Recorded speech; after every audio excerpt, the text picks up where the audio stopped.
بسم اللہ الرحمن الرحیم. بابر احوان آپ کی خدمت میں حاضر ہوں.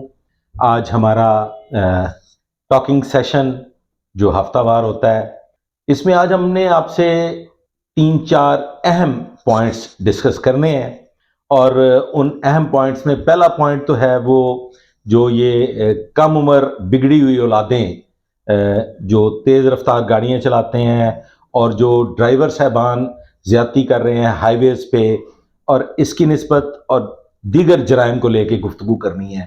دوسری ہم بات کرنا چاہیں گے افغان مہاجرین پہ، اور تیسری ہم بات کرنا چاہیں گے کہ مہنگائی جو ہے وہ روز بروز اس میں اضافہ ہو رہا ہے، اور وہ بڑی الارمنگ صورتحال بنتی چلی جا رہی ہے. اس کے بڑے بھیانک نتائج نکلنے والے ہیں. میرے ساتھ ہیں ڈاکٹر سید محمد جہانگیر. ڈاکٹر صاحب السلام علیکم. ڈاکٹر صاحب پہلے تو بتائیے یہ جو گاڑیوں کی ڈرائیونگ ٹریفک لاز کے متعلق انتہائی امپورٹنٹ. جی بابر صاحب، ایسے ہے کہ میں فیز 7 میں رہتا ہوں، ڈی ایچ اے میں، اور میرا جو گھر ہے اس کے پاس میکڈونلڈ کے سامنے جو ڈبل روڈ ہے وہ ایک طرح کا اسٹیڈیم ہے. وہاں فارمولا 1 ریس جو ہے نا وہ ہوتی ہے. تو ڈی ایچ اے کے ملازمین کافی زیادہ اسے روکنے کی کوشش کرتی ہے پولیس، اور بیریئر بھی لگاتی ہے، لیکن کسی نہ کسی وقت وہ یہ موٹر سائیکل ریس اور گاڑیوں کی ریس جو ہے نا وہ سٹارٹ ہو جاتی ہے. اور اپنے گھروں سے یہ ینگ بچے جو ہیں وہ گاڑیاں لے کے آتے ہیں، اور وہاں کے ایک ریسنگ کا ماحول ہوتا ہے. اور میں نے تو اب اپنا راستہ جو ہے نا وہ بدل لی ہے جی. ادھر سے میں ادھر سے جاتا ہی نہیں ہوں گھر، کیونکہ میں نے چلانی ہوتی ہے 45 کی سپیڈ پہ گاڑی، اور میرے ساتھ سے اگر کوئی 145 پہ گزرے گا تو میرا کیا بنے گا. تو مجھے تو ابھی بہت سے کام کرنے ہیں، مجھے زندہ رہنا ہے، تو میں اس ایریا سے اب میں نے گزرنا بند کر دیا. لیکن میں سمجھتا ہوں کہ یہ ہماری کئی سالوں سے یہ ناکامی ہے کہ ہم اسکول میں اور کالج میں لا کا سبجیکٹ جو ہے اسے انٹروڈیوس کرنے میں ناکام رہے ہیں. کیا ضرورت ہے فضول قسم کے بستوں میں اتنی کتابیں پڑھنے کی؟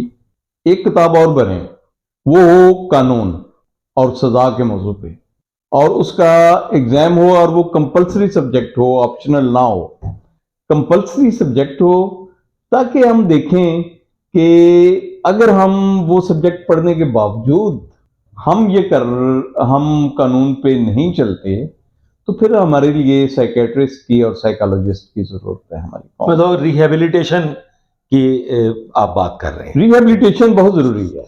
ہمارے یہاں اصل جو گڑبڑ ہے نا وہ یہ ہے کہ سزائیں جو ہیں چھوٹے چھوٹے جرموں کی بہت لمبی سزائیں ہیں. مثلا ٹریس پاسنگ، آپ کے گھر کے کارنر سے کوئی بندہ گزر گیا ہے نا اور وہ آپ نے ثابت کر دیا ہے تو اس کی سزا 2 سال ہے. گھر کی دیوار ٹوٹی ہوئی ہے، کوئی اندر سے گزر گیا ہے اور آپ نے ثابت کر دیا ہے، سزا 2 سال ہے. سزائیں چھوٹی ہونی چاہیے اور بہت تیزی میں ہونی چاہیے تاکہ وہ سزا ملے اور آئندہ وہ شخص جو ہے وہ والی حرکت کرنے سے باز رہے. تو میں چاہوں گا کہ یہ سزائیں جو ہیں یہ چھوٹی ہوں، اور جیل کی بجائے، جیل میں آپ انسلٹ کرتے ہیں اپنے سٹیزن کی، ایک دم سے انسلٹ نہ کریں، ایک دم سے اسے جیل نہ بھیجیں، آپ اسے ریہیبلیٹیشن میں بھیجیں.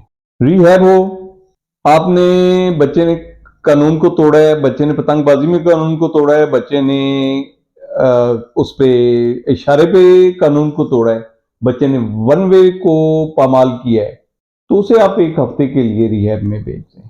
ریہیب میں جائے، صبح اٹھے، نماز مولوی صاحب پڑھائیں، اس کے بعد واز کریں اس پہ، اس کے بعد اس کا ناشتہ ہو، اس کے بعد اسے مختلف واکس آف لائف کے پڑھے لکھے لوگ آ کے اسے لیکچر دیں، اور by the end of his یہ سزا جو ہے اس کا ایک ٹیسٹ ہو، اور اس ٹیسٹ میں اس کو کامیاب ہونا ضروری ہو، ورنہ اس کی سزا میں اضافہ ورنہ دوبارہ سے پھر سے اسے یہی ٹریننگ دی جائے. ڈاکٹر صاحب میں سوچا کرتا تھا جی کہ یہ جو ڈالے لے کے چلتے ہیں لوگ ساتھ، اور ان کے ساتھ گن مینز ہوتے ہیں، آگے ایک گاڑی جا رہی ہوتی ہے، پیچھے اس کے ڈالے ہوتے ہیں، تو میں یہ میرے دل میں اس کے لیے ہمیشہ نیگیٹو سوچ رہی ہے. ہر ایک کے دل میں ایسے ہی ہے.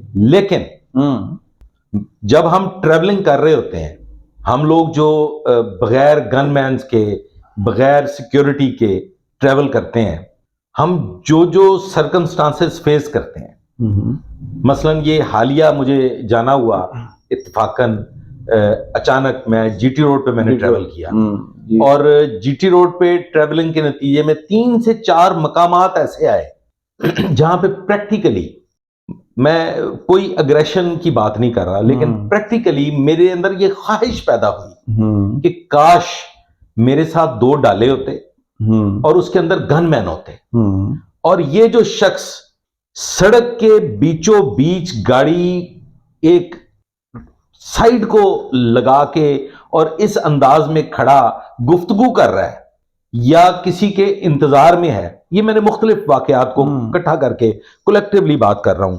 اور اگر آپ کو گزرنے کا راستہ نہیں دے رہا اور آپ نے اس کو کہا کہ یار کو خدا کا خوف کرو, گاڑی اگر تم نے کھڑی کرنی ہے تو تھوڑی سائیڈ پہ کھڑی کر لو, تو راستہ نہیں یہاں سے گزرنے کا, تو وہ جس انداز میں آگے سے آپ کے ساتھ وہ مخاطب ہوتا ہے, آپ کا دل چاہتا ہے کہ یا تو خودکشی کر لیں یا اس کو جان سے مار دیں.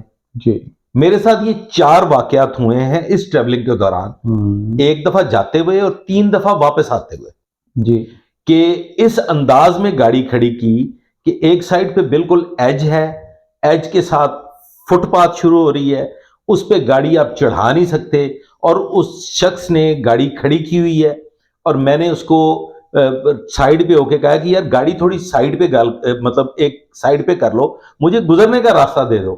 تو اس نے آگے سے اس انداز میں جواب دیا, ننگ جا, کہ آپ کا دل چاہا کہ یار میں یہاں پہ اتروں اور میں اس کا منہ توڑ دوں.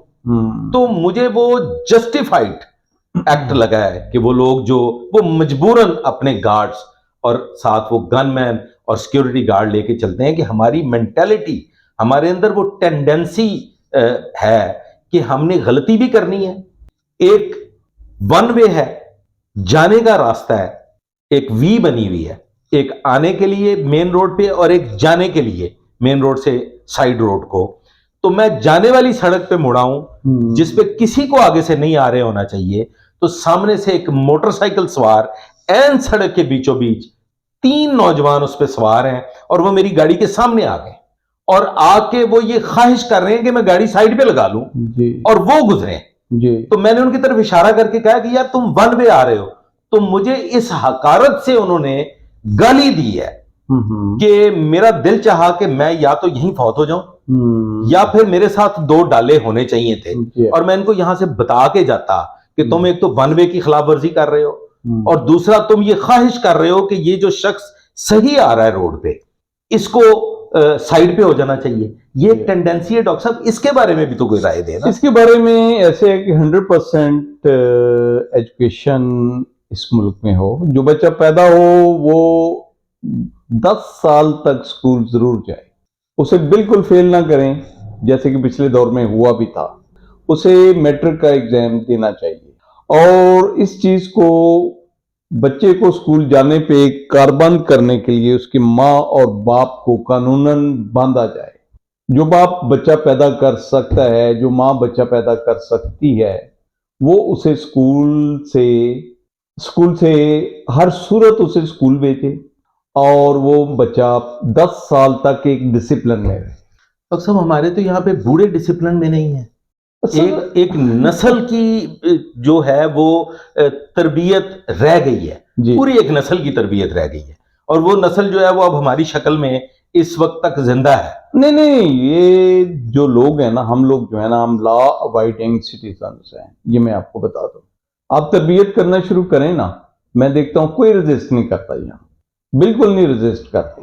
اب دیکھیں کہ پولیس اپنا فرض پورا نہیں کرتی, اوکے, پولیس ریفارمز کیے جائیں, اور یہ ایک طبقہ آپ نے اس ملک کا ایک طاقتور طبقہ جو ہے نا, اس کو اپنے بیکار کر دیا. میں پولیس کو ڈیفینڈ نہیں کرتا ڈاکٹر صاحب, لیکن مجھے شاید ذاتی طور پہ یہ تجربہ ہوا ہے کہ پولیس جو ہے نا وہ ڈھیٹ ہو گئی ہے.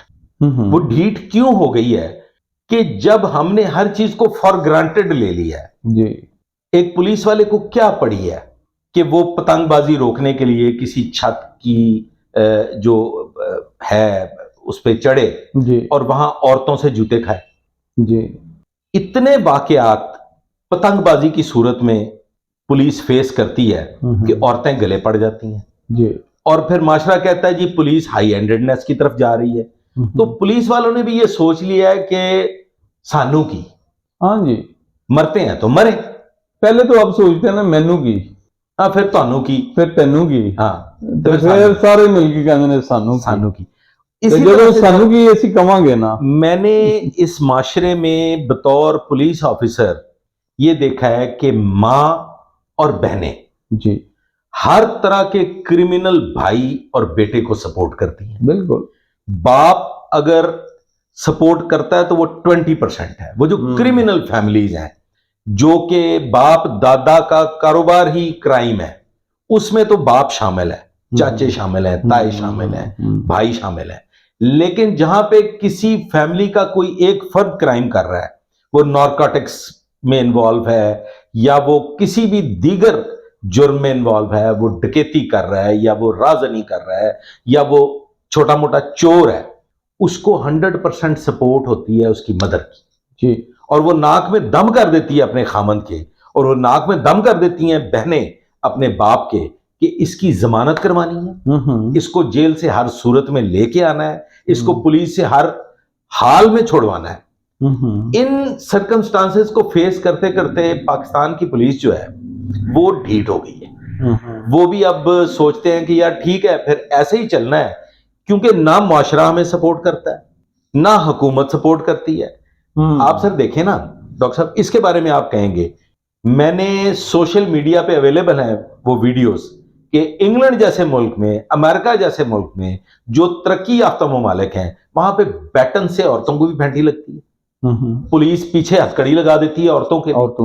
یہاں پہ وہ کون سی ایسی خاص خواتین ہیں کہ جن کی ہتک ہو جاتی ہے, اور خاتون سے آپ بات نہیں کر سکتے, خاتون کو آپ اونچی آواز میں آپ اس سے سوال نہیں کر سکتے. وہ ہمارا معاشرہ جو ہے اس نے عورت کو ایک جن بنا دیا ہے, اور یہ جن بہت جلد ہمارے معاشرے کو کھا جانے والا ہے. ہم جس معاشرے کی نقل کر رہے ہیں, امریکہ کی, یورپ کی, وہاں پہ خواتین اگر ایکول رائٹس کے ساتھ ہیں تو ان کو کرائم میں بھی ویسے ہی ایکولی ڈیل کیا جاتا ہے جیسے مردوں کو کیا جاتا ہے. یہاں پہ اگر عورت کرائم کر رہی ہے تو اس کو 100% گارنٹی ہے کہ اسے کچھ نہیں کہا جائے گا. بالکل ایسے ہی ہے نا بابو صاحب کہ تمام ٹیکس چوروں نے اور تمام چوروں نے اپنی تمام جائیداد بیویوں کے نام کی ہے کہ عورت کی اس معاشرے میں بہت عزت ہے, اسے کچھ نہیں کہا جائے. اور میرے بہت سے دوستوں نے اپنی جائیداد جو ہے نا, اپنے جو گھر بنائے ہیں نا, وہ عورتوں کے نام بنائے ہیں, اور اللہ تعالی کی مہربانی سے وہ ذلیل و خوار ہو رہے ہیں. اور بہت سے مردوں کو تو انہوں نے ٹھڈے مار کے گھر سے نکال بھی دیا ہوا. تو اس کا مطلب یہ ہے کہ یہ جو فتنہ ہے جی, یہ پھر اس میں 90% جو عورت ہے جی, اس کا ہاتھ ہے. ایک تو مقابلہ جو کرواتی ہے وہ بھی عورت کرواتی ہے, جی جی جی جی, بندے کو کرپشن کی طرف مائل. اگر ایک عورت یہ سوال کرے اپنے خامن سے کہ تمہاری تنخواہ تو ہے بھائی میاں 40,000 روپے, یہ تم مرغی کا گوشت کہاں سے لے آئے جی, تو آپ سمجھتے ہیں ڈاکٹر صاحب؟ نہیں, بالکل بالکل. میں کہتا ہوں کہ بچوں کو کرنا چاہیے سوال کہ ابو آپ کی تنخواہ تو اتنی ہے اور آپ نے مجھے 1.5 لاکھ روپے کا فون لے کے دے دیا. بچے کیوں نہیں کہتے؟ کہاں سے لیا؟ بچے کیوں نہیں کہتے؟ جب تک انہیں فیسیلیٹیٹ باپ کرتا رہتا ہے وہ خوش رہتے ہیں. اچھا ڈاکٹر صاحب ایک سوال کا جواب دیجئے. ہمارے یہاں پہ کتنے طبقات ہیں جو ہم کہتے ہیں نا جی کہ کلاس جسے ہم کہتے ہیں, lower class, lower middle class, middle class, upper class, elite class. آپ کیا سمجھتے ہیں ڈاکٹر صاحب کہ یہاں پہ کتنی کلاسز ہیں ہمارے ملک میں؟ کیا کہا جا سکتا ہے, یہ مڈل کلاس میں بھی 3-4 پڑھتے ہیں اور ایلیٹ کلاس میں بھی 1-2 پڑھتے ہوں گے. ہمارے یہاں پہ ہر کلاس میں 4 کلاسز ہیں. 4 کلاسز ہیں آگے. تو کس کے مقابلے میں